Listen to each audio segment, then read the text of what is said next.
Hi guys, today I am talking about Amazon FBA wholesale business model. So আপনি যদি অ্যামাজনে business করতে চান তাহলে আপনাকে হোলসেল বিজনেস মডেলটি বেছে নিতে হবে। এই বিজনেস মডেলে আমরা শুধুমাত্র ব্র্যান্ডের প্রোডাক্ট সেল করব। অলরেডি যেই প্রোডাক্ট $1 মিলিয়ন সেল করছে এক্স্যাক্টলি ওই প্রোডাক্টটা আমরা জাস্ট লিস্ট করব। আপনি যদি অ্যামাজনে ড্রপ শিপিং করতে আসেন, অ্যামাজন আপনার সেকশন 3 দিয়ে অ্যাকাউন্টটি উড়িয়ে দিবে। আপনি যদি বাংলাদেশ থেকে প্রাইভেট লেভেল লঞ্চ করতে চান তাহলে সেটিও করতে পারবেন না।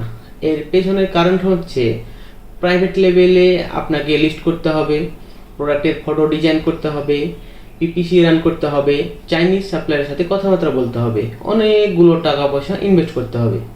অনেকেই টাকা ইনভেস্ট করার পর তারপরও রেজাল্ট আসে না, নাও আসতে পারে, কোনো গ্যারেন্টি নেই এবং লস হওয়ার সম্ভাবনা 100%-এর মধ্যে 95%ই থাকে।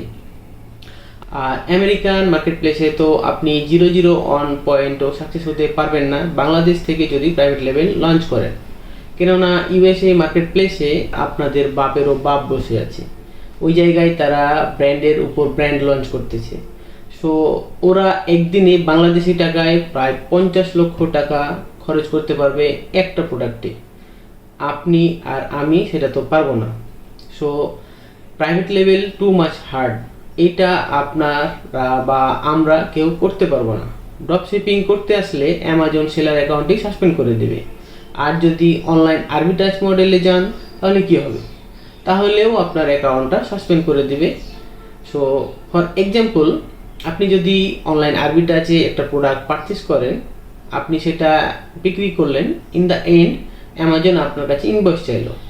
ওই রিটেল স্টোরে ইনভয়েস কিন্তু অ্যাকসেপ্টেবল না, কেননা আপনার কাছে হোলসেল অ্যাকাউন্ট নেই, যে কারণে সাথে সাথেই আপনার অ্যাকাউন্টটি সাসপেন্ড করে দেবে।